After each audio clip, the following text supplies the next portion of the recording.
It's your boy Nefarious team. We're talking about basketball today. I'm eating a nasty dragon fruit. Besides the point, don't eat dragon fruit unless you're like, I guess unless your tolerance for like weird and kind of disgusting fruit is like pretty high, don't eat dragon fruit. That's besides the point. So this video we're gonna be talking about basketball. Now let me get my basketball credentials essentially, you know what I'm saying, of where I think I am as a fan as of now. So I've been a Pacers fan in name from 2013 time frame to like 2017 2018. Now once 2017-2018 season started, that's when I actually started really following basketball. That's when I really started messing with it. Before, it was just really football for me. Anyway, so once 2017-2018 season started, I really started paying mad attention to basketball. I really liked my team, you know what I'm saying. I had high hopes, things like that. The team let me down a lot. Still disappointed that we fired Nate McMillan, but it is what it is. But yeah, so I guess I'll talk about my team first, you know what I'm saying. So I'm kind of sad we didn't, I mean, I'm not sad that we didn't make any trades over the before the trade deadline, but other than the Victor Oladipo trade, but I'm also kind of disappointed because I was really hoping we would. In my opinion, hey, it's just mine, I think we should pack up Sabonis. Now, don't get me wrong, man's an all-star, man's a great player, all those things and more. But looking at the team, he's just like, the way he fits with the team just doesn't function in my opinion. So every time I see a Pacers game, I sit there and I wonder, like, Sabonis, he's great on the offensive side. I can't deny that. That's just facts. He's great offensively, but defensively is where we run into problems entirely. That's it. So our two defensive players, in my opinion, are Malcolm Brogdon.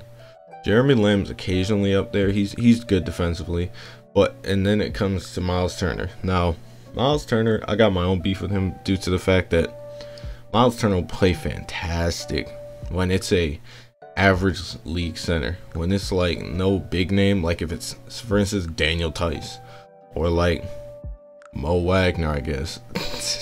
Players like that, he'll play great against those dudes. But then you start going up against teams that are like top contenders, that's when he really starts to fall flat. Like, say for instance, going up against Jokic eats him for breakfast, lunch, and dinner and still got time for dessert.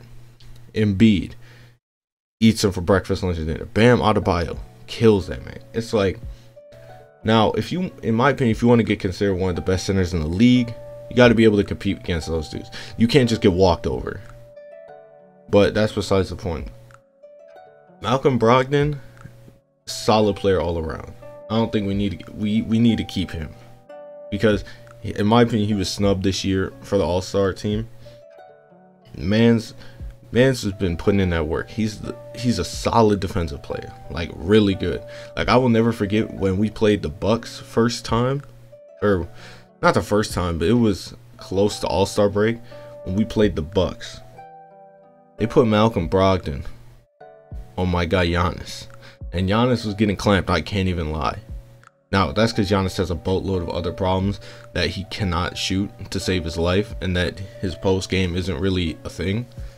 But yeah, Malcolm Brogdon's pretty solid. Now, he also is good offensively as well. And I'm still mad that we got rid of Victor Oladipo, because people act like he wasn't coming off, if I remember properly, it was an ACL injury. Now, at the bare minimum, I know it was a knee injury, but still. Man's coming off an injury.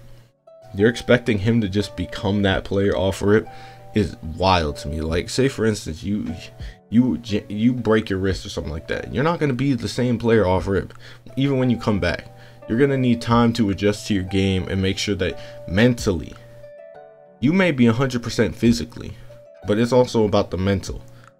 If you mentally are afraid that you could re-hurt that, you're not going to be playing at the level you should be playing. So in my opinion, I feel like Victor Oladipo last season, before the bubble, or before Corona broke out, was showing signs that he was reverting back to his old form that in my opinion, was an all-star caliber player the year before he got injured. That year he got injured, he was playing like an all-star caliber player. But yeah, so I still can't believe we traded him for Karis LeVert, who at the time of this recording has started to show signs that he is equal to the level of Victor Oladipo. But at the same time, I'm not going to go so far as to say that, due to the fact that he was out for basically since the trade started till literally like 2 weeks ago. Now, some of you might be like, oh, but he's a scorer, your team needs a scorer. Victor Oladipo was a scorer, and Victor also played defense. Now, I'm not entirely sure on Karis LeVert's defense. I haven't seen him play defense that much. I didn't watch. I like the Nets. I liked the Nets last year personally. No, I liked them 2 years ago. My bad. I liked them with D'Angelo Russell and all them dudes. I stopped really caring about the Nets when they got Kyrie, because it really showed how bad of a player Kyrie really was, in my opinion, due to the fact that they essentially just took D'Angelo and just replaced him with Kyrie, and they were still the same seed in the East, which that's a whole nother topic for another video. But yeah, so in my opinion, we should got rid of Sabonis. That's really just my only beef with the team right now. Still gonna watch them, still gonna support them, all that jazz, but I wish we got rid of Sabonis. He's not good defensively. Miles Turner has to switch to being the what's the word, or essentially every time that we go up against a team with a decent center, or not center, my bad, decent four, because Sabonis just can't check him. Anyway, this video was 7 minutes. So if you liked it, like it. If you didn't like it, dislike it, all that jazz. Comment below if you want me to talk about basketball more. I mean, I'm gonna do it anyway, you know what I'm saying? I got some basketball videos in the works. But yeah, it's been your boy, Nefarious. I'm out.